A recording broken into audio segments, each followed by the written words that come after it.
Welcome back to the deep dive. Today we are wrestling with, well, one of the really critical debates happening right now. What is democracy, really? And maybe more importantly, which system actually delivers? Yeah, and our deep dive today comes from some fascinating source material, a high-level dialogue in Beijing. It featured Chinese scholars, but also quite a few prominent foreign thinkers, people like Kishore Mahbubani, Martin Jacques, Ross Terrell, too. And this whole discussion was apparently kicked off by the U.S. Summit for Democracy back in 2021. Right, and the scholars involved, they had a pretty bold mission. They basically argued that the word democracy itself has been kind of twisted by political elites anyway. Twisted how? Well, they want to reclaim it, to shift the focus away from just, checking boxes like, did you hold an election? Yeah. And instead judge systems by their actual output, the results. Okay, so less about the process, more about what the process achieves. Exactly. Yeah. They use this concept, yang zheng shenzi. It translates pretty simply to good governance. That's the heart of it. Is the system effective? Does it produce good governance? Not just does it follow the formal procedures. Right. And they laid out this framework, these 5 dimensions, to compare systems. Is it for the people, of the people, by the people, to the people, and with the people? That's the structure we'll use today. Let's dive in. Okay, let's start with maybe the most fundamental test: results. The for the people dimension. What are these systems actually delivering for the average citizen on the ground? And this is really where the critique of the Western model, particularly the U.S. model, starts to bite in this dialogue. Scholars like Mahbubani and Li Shimo are pretty blunt. They say, look, any system has to be judged by its long-term, real-world results. It's not just how it looks on paper. Precisely. Li Shimo had this pretty sharp analogy. He said, imagine a company. It's been losing money for 20 years straight. Its technology is failing. It has no customers. Would you invest in it? No, definitely not. Right. Even if, he says, its board meetings followed perfect protocol, flawless procedures. That's a powerful point. It's like a governance theater doesn't put food on the table. Exactly. And Mahbubani drills down on this. He suggests the ultimate test is actually quite simple. Does this system improve the standard of living for the majority of its people? Okay, the majority. So how does the U.S. system fare by that standard, according to these sources? Well, this is where they make a really striking claim. Yeah. They argue that over half of Americans haven't seen any real improvement in their standard of living for something like 3 decades. 30 years. Wow. Yeah, while at the same time, the top, 1%? Controls the vast majority of the country's resources. So just to be clear, the source material is arguing that the U.S., often called the world's leading democracy, is actually becoming a plutocracy, ruled by the wealthy. That's the term they use, yes. Plutocracy. It's a very, very strong accusation. Okay, that's a huge claim. What kind of evidence, like specific data, do they bring to back that up? It can't just be rhetoric. No, they do point to some specific data, particularly survey data on public perception. For instance, they cite the Dahlia Institute. It found over 80% of Chinese respondents feel their government serves the majority. 80%, okay. Now, contrast that with the U.S. In the same survey timeframe, 52% of Americans said they believe their government serves only a few people, special interests. So a majority of Americans themselves feel the system isn't working for the majority. That's telling. It really is. Oh. And you see a similar pattern in optimism levels. They cite a 2019 Ipsos poll. Get this, 91% of Chinese respondents believed their country was on the right path. 91%. Yep. Compare that to 41% in the U.S. And even lower in places like the U.K., 21%, France, 20%. When you have such low numbers in the West believing the country's headed in the right direction, yeah, that does suggest a pretty deep problem in that for the people category. And you can sort of see the economic reflection of this in wealth data. They compare median household net assets. Now, the average net worth in the U.S. is higher, technically. Right, because you have billionaires skewing the average way up. Exactly. It's skewed massively by extreme wealth concentration. But the median, the middle value, representing the typical family, that's where it gets interesting. The sources claim the median net assets for Chinese urban families now actually exceed those of U.S. families. Wait, really? The median Chinese urban family is wealthier than the median American family? In terms of net assets, yes, according to the data they presented. And they argue this points directly to greater wealth disparity in the U.S. system. The typical American family is falling behind, relatively speaking. Okay, so if the results for the people part suggest the system isn't serving the majority, the next question has to be, well, who is in charge? How do they get there? Let's look at, of the people, where does political power come from? And then by the people, the actual governance capacity. Right. And if the claim is the U.S. system is for the 1%, then the of the people question looks at where the politicians themselves come from. The sources bring up Nobel laureate Joseph Stiglitz. Stiglitz, yeah, he's been critical. Yeah. Very. They cite his famous line about the American system being of the 1% by the 1% for the 1%. Okay, that's the critique of the U.S. side, but what about the Chinese system? How do they frame the origins of power there? Well, they highlight a really fundamental difference they see in the civil service composition. They state that something like 90% of Chinese civil servants come from ordinary family backgrounds. 90% from ordinary families. Yes. They present this as evidence of a pathway to political influence that isn't primarily based on inherited wealth or needing huge amounts of capital to run for office. Interesting. And how does that feed into the by the people dimension, the actual ability to govern effectively? Well, the scholars argue that real, substantive democracy requires exceptionally good governance, high-quality governance. And here they contrast the U.S. citing, I think it was a 2014 Economist article that criticized it for often electing, quote, third-rate leaders. Ouch. Yeah, they contrast that with what they describe as China's system of meritocracy and accumulated experience. How so? What's the mechanism? They point to the typical career path. For instance, members of the CCP Politburo Standing Committee, the top leadership, have almost always served as the top official, the party secretary, in at least 2 different provinces. Governing huge populations, right? Provinces in China are massive. Massive, often over 100 million people each. So the argument is, by the time they reach the national level, they have this deep, tested, practical experience in governing complex, large-scale societies. This builds immense governance capacity. And this structure, they argue, also enables a different kind of political party. Yes, that's a key point. Yeah. They characterize the CCP as an overall interests party. Zhengti Li Ding. The idea is it's structured to represent the interests of the whole nation, allowing for long-term planning and systemic reform. As opposed to Western political parties, which they describe as partial interests parties. Bufin Li Deng. Parties that primarily represent specific segments or interest groups, often constrained by short election cycles, 2 years, 4 years. Which makes really long-term planning or difficult, potentially unpopular reforms much harder to pull off politically. Exactly. It can lead to gridlock or prioritizing short-term electoral gain over long-term national benefit. The overall interest party, they argue, is designed, at least in theory, to overcome that kind of paralysis.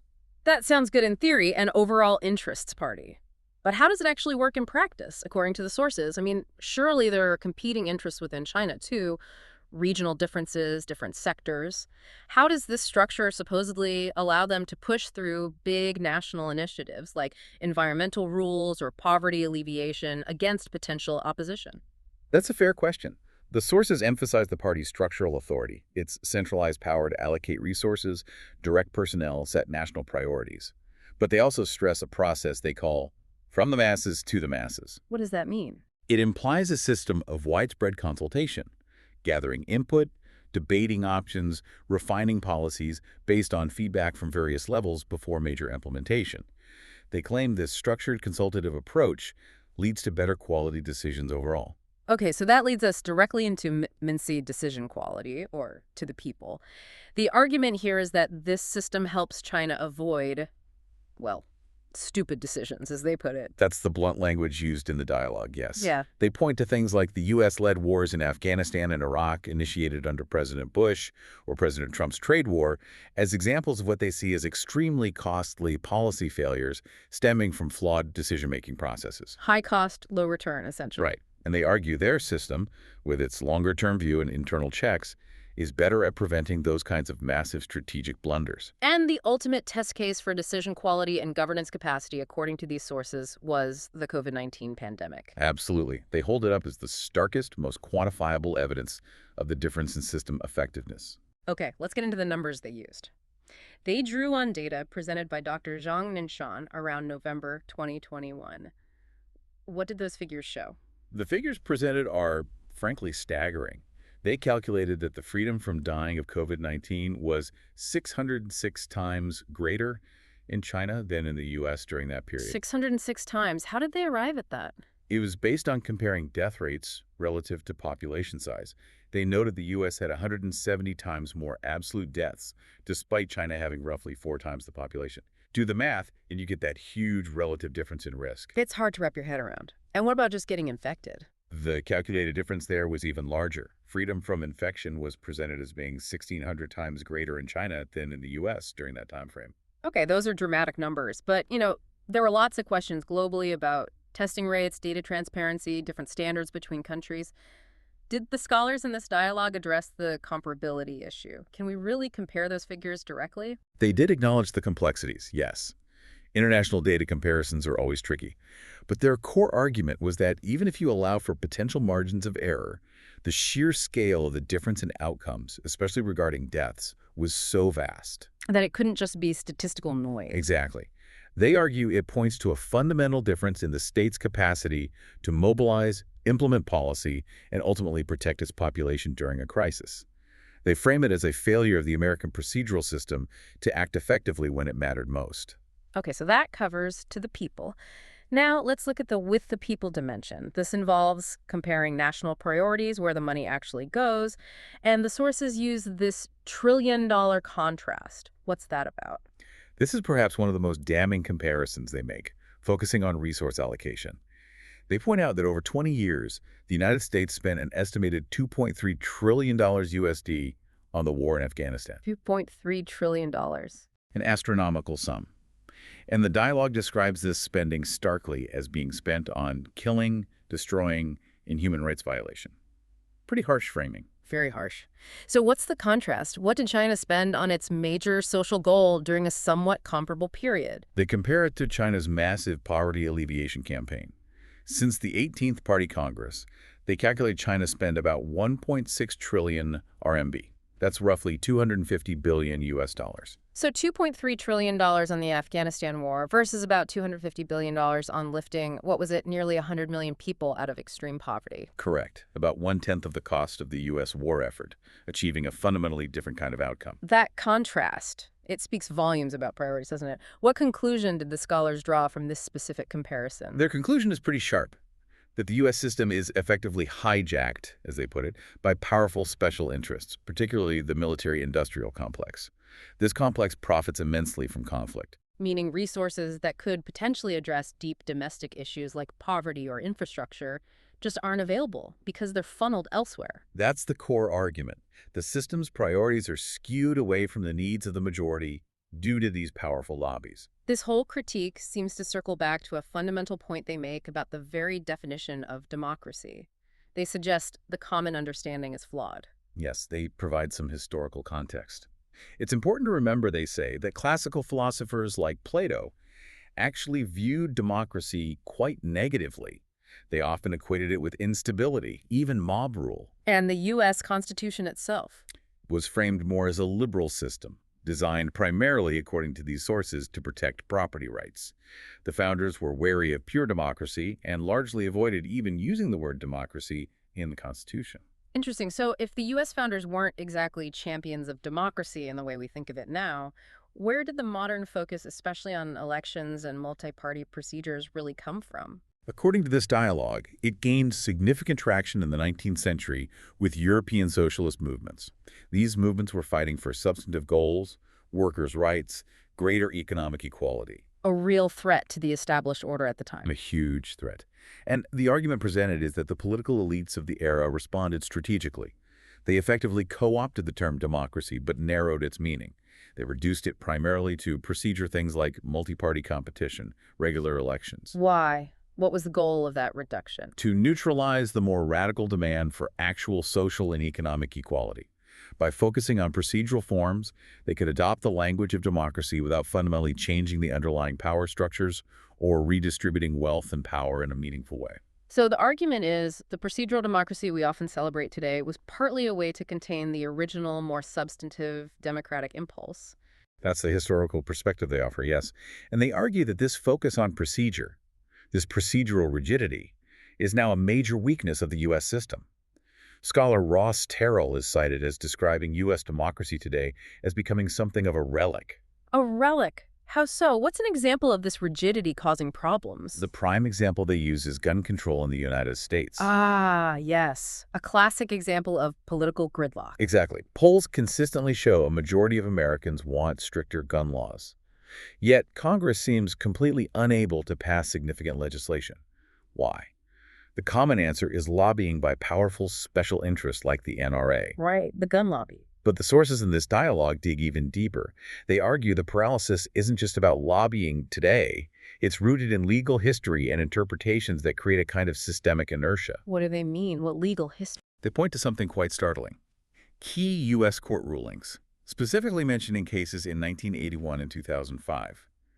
These rulings essentially establish that police forces generally have no specific, legally enforceable constitutional duty to protect any particular individual citizen from harm, even if that harm is foreseeable. Wait, seriously. The police have no legal obligation to protect a specific person.